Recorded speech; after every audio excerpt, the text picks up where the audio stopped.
the thing that bothers me a bit about this pickup artist stuff is like it feels like salesman-y, right? It feels Mm-hmm. like it's like um, because like a lot of that stuff is kind of based on this idea that like of like kind of persisting until you get the thing, and Mm-hmm. trying to figure out how to say it, but it's like I don't know, like for example, if I'm going out and approaching people, it's like I usually want to talk to people and want to be interested in them and their lives, right? Mm-hmm. Whereas it feels like the pickup artist approach is more like I've got a very specific goal, and that's meeting women and Mm-hmm. getting laid, and I'm Mm-hmm. going to uh, do actions which are going to increase my chances of getting laid. I'm trying to game that, you Mm-hmm. know, Mm-hmm. um, without really any without really any thought as to what the other person is and what their life is and what they want or anything like that. Mm-hmm. Um, Well, that's a big assumption, though. Like, I mean, hmm, we I mean, I would say the I think you could still want to get laid without not with and still care about what the person thinks or whatever. But it's yeah, just maybe not the first thing. But like, right. you know. Yeah, yeah, yeah. I guess so. I just feel like the uh, yeah, yeah, absolutely. You can. The way in which this pickup artist the thing is so repetitive and mechanical. Mm-hmm. Um, it's like it seems to me like there's no I don't know. It's like if you're speaking to people out of an interest in that person, then Mm-hmm. you should be interacting with them. The interactions you have with them should be more personal. They should be more. They should be. And I'm not going to say unique, but it's like the way you interact with someone, the way you introduce yourself, the way you behave should depend on like that person, I guess, Right, right, rather than right. doing the same thing for everyone. Mm-hmm. Um, I don't know. Does that make sense? Am I making sense? No, no, no. Mm, I mean, yes, it definitely makes sense in a sincere, natural way, right? right. But if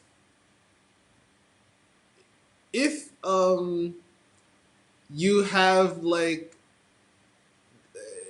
a lack of ability to make a natural approach, I mean, Hmm. I can understand why someone would do it this way in order to become Mm. natural, or Yeah. Right. like just because they aren't able to do it in a natural way, so they'd have to like learn a technique so that it becomes.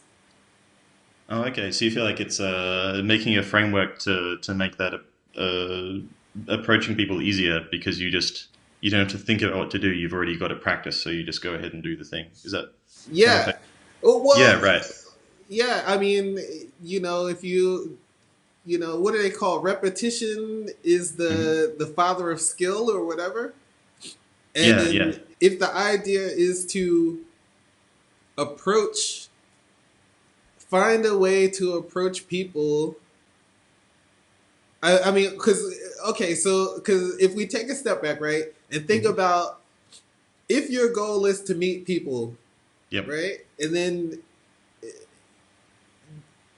I'm sure you could apply this to everyone because, like I said, he wasn't only approaching.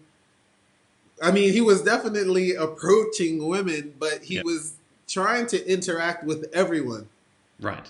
Right. So, if I had to take a guess, Hmm. he's learning total speculation, but he is like maybe this is something that he couldn't do naturally, so he had to like To practice. Oh, okay. Yeah. Yeah. I yeah, see. I see. you know what I And mean? like, yeah. No, I see. And you sort of by repeating that action over and over again, you can gain confidence and Yeah, you can overcome that feeling of awkwardness you have about approaching people you don't yeah, know, and then that builds your ability to interact with people. Like, yeah. Yeah, no, that makes sense. I Because can buy that. I would think if because if we were to go by how you had to go about interacting, meeting people and interacting with them, you know, Mm, if the basis is like removing the emotion attached to rejection, right? mm. Yeah, yeah, right. And Because like yeah, because like you'll go and you meet people and they won't be interested or whatever, and yeah, you need to like understand it's nothing. It doesn't reflect on you. You're still alive. yeah, You're still completely intact. yeah, Everything's fine. yeah. You can just go on and talk to someone So else. right, right. So if he, let's say he does this, let's say he does this like 50 times, 50 times a night or something. Like Mm, eventually, the rejection will mean nothing to him, mm, and hopefully, and yeah, then he would, once that's removed, then maybe then he can go about being his natural self. yeah, yeah. That would be No, that's a good point. yeah. Yeah, So because I actually did watch a couple of these videos of the reason why I even know about the dude from Alexander Platz is I watched some videos just to mm, see what they were telling people or seeing how people approached people because I can tell you what this guy was doing even though I'm not like it's not something that I would want to do. mm-hmm. I have to admire the fact that he was like putting himself out there in a way like Yeah, if I'm imagining his whole life in my head, yeah, because it didn't seem like it was like a natural thing. Like he actually was taking some sort of step to change it. yeah, And so when I looked at these guys, this is I was just like, okay, I can see the benefit of this and just um, how the basis of it, which is being able to handle rejection, I think is like mm, the total basis of the whole thing. yeah, yeah, and yeah, like that fear of rejection will hold you back, and you should Yeah, yeah, if you can break free of that, then yeah, yeah. Then you can it's gonna call be better. Yeah. NASA, and You can then call NASA. Yeah, you know what I mean. I Like, want to be an astronaut, so yeah, give me that internship. uh, Yeah, that's yeah. right. So That's right. That's the problem with calling NASA is like there aren't that many space agencies. If yeah, NASA turns you down, you got what the ESA, which and if makes they turn the you down, yeah, yeah, it makes the success all the sweeter, you yes, know. yes, But yeah. So I mean, I would I mean, I actually, and then I was watching one of the videos and I saw like another, like there was a guy, he was out there and he was approaching people and he was talking to a girl, and hmm, then the girl's boyfriend walked up. yeah, And then for a second, it looked like it was going to be like a little tense or whatever, like something was about to happen. But yeah, then the guy turned out to recognize the dude. He knew who he hmm, was. yep, And then he said that he was like, yeah, I was like, I looked at this, and the guy turned out to be in sales or whatever. And he said, like, I looked at some of these videos and I hmm, realized that, like, and you said this earlier about how it's like a kind of a sales thing. Like, yep, he applied some of these techniques to his to his progression as a salesman or whatever. So right, I can, and it's really strange because now that I think about it, I used to do sales. I worked in the music store, hmm, and I was never shy there. Like I would go up to anybody at any time, like, and be able to start a conversation with them with no problem. yeah, and And that's because like you're in the store, right? So you're like an authority figure in that store. It's like you're like you're allowed mhm, to approach people as the music guy in the music store, right? It's like whereas like approaching people in public or whatever, it's mhm, like there's this you feel like it's not. not allowed or something like that, Mhm.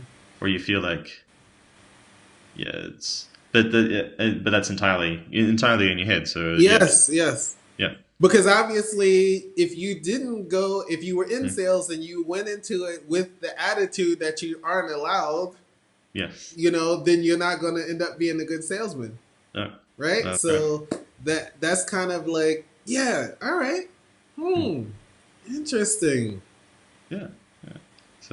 So like I can see how there's just a huge amount of overlap between the stuff and sales, right? And Yeah, it's yeah. like, um, and yeah, look, I don't know. It's like I imagine there's a lot of great people who have a lot of trouble meeting people because they're not very good at this kind of interpersonal sales stuff. Mm-hmm.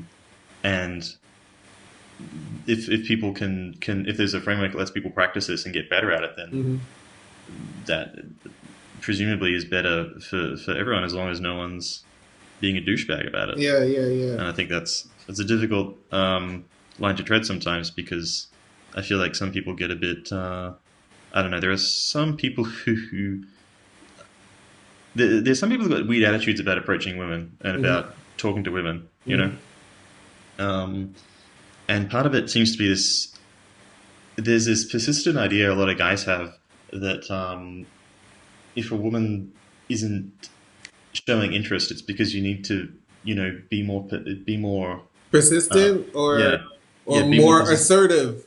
yeah, more assertive, yeah, Yeah. exactly, right. So it's like they'll talk to women in these very assertive ways, like like we should get lunch tomorrow, or I'm taking you to lunch tomorrow, or something like that. Mm-hmm. And if a woman's and generally, um, if the one's not interested, she won't want to be rude, so Mm-hmm. she'll be like, she won't say definitive no. She'll say like, oh, I'm feeling tired or I'm not hungry or something like that. Mm-hmm. Um, but thank you though, that kind of Mm-hmm. thing, right? And Mm-hmm. so the guy will then think, oh, okay, I'll just have to try harder and be more annoying. Mm-hmm. And I think that's a bad Mm-hmm. way of thinking about it. And and yeah, in some ways, this sales stuff kind of creeps over into that sometimes. I think Mm-hmm. because like this is, I don't know. You Yeah, I could guess argue there's that, like there's a thin line yeah, that like you have to know the subtleties of yeah. I feel like yes. I feel like just like respecting a no is just a really, Mhm. uh, you know, is probably the main thing. Mhm. If someone says they're not interested, but thank you, then move on. Right, right, right, right, right.